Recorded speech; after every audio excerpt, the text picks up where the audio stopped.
The budget is out. The budget was passed by Congress, this austerity budget, and it does not include an extension of long-term unemployment benefits because the Republicans are calling that basically welfare, and they're saying that the only way that they want these long-term unemployment benefits to be paid to be distributed to people, these benefits ran out 3 days after Christmas. The only way they want these benefits to be distributed to people is if we cut somebody else. Let's talk about America's real welfare queens. Republicans are all upset about people getting government benefits, but our nation's real welfare queens are this country's billionaires and its biggest corporations.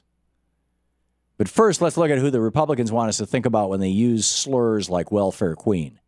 Back in November, the largest cuts in the history of the federal food stamp program, which is, SNAP, Supplemental Nutrition Assistance Program, largest cuts in history went into effect. And thanks to the efforts of Republicans, $5 billion was slashed from the program, directly affecting the lives of 47 million Americans. But that wasn't enough. Right? Republicans are still convinced that America's filled with people who'd rather live off government assistance than get a job. And they're still convinced that cutting food stamps will help solve the nation's spending and debt problems. So they're trying to cut even more from food stamps.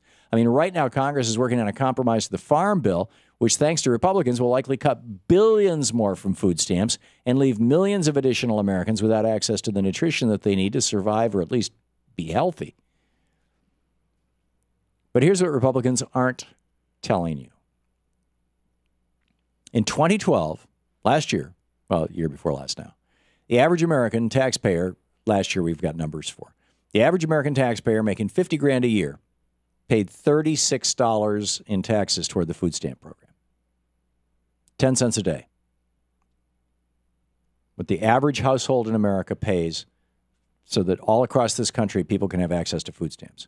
Now compare that to the fact that an average American family making $50,000 a year pays a whopping $6,000 a year in subsidies to Republican-friendly corporations. That's incredible. And I need to do the math on how much is that per day. 6,000 divided by 365. I can't do math in my head that fast. Anyway, it's a lot. So who is really causing our nation's economic problems?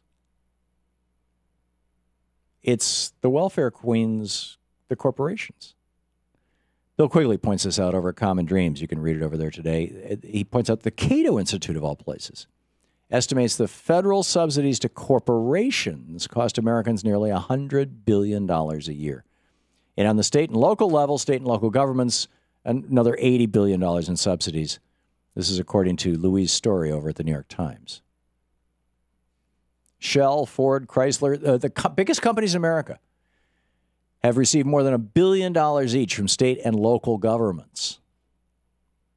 And then there are the indirect subsidies, taxpayer money that indirectly benefits corporations. Researchers at the University of Illinois and the University of California at Berkeley found that American taxpayers pay a staggering $243 billion a year in indirect subsidies just to the fast food industry. That's because the fast food industry pays such low wages that we, the people, are handing over $243 billion to pay for the health care and food stamps, now all the other public benefits of fast food workers. Meanwhile, our tax code has been written to favor the billionaires and the corporations. After all, they're the ones who can afford to buy the politicians who write the tax code. And that tax code saves corporations an average of $200 billion every year, while you and I have to pick up the slack. This is that same tax code that lets giant corporations like Apple and GE hide their money in corporate tax havens so that they don't have to pay their fair share. And corporate America is getting new handouts from the government on a routine basis. The Boston Globe looked at tax legislation that was passed by Congress in the first few months of 2013, and they found that legislation contained 43 corporate-friendly tax breaks worth around $67 billion.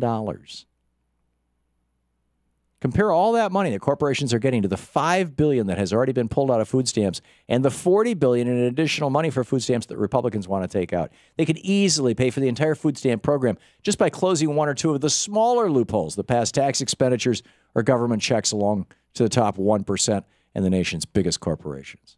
There's no doubt about it. Food stamps aren't bankrupting America.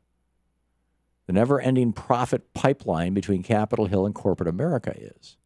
So when Republicans talk about welfare queens, what they're really talking about are their buddies in the big banks, the big oil, giant transnational corporations, and it is time to cut off that corporate welfare pipeline and use those billions of dollars to help our economy recover and to help those Americans who need it the most.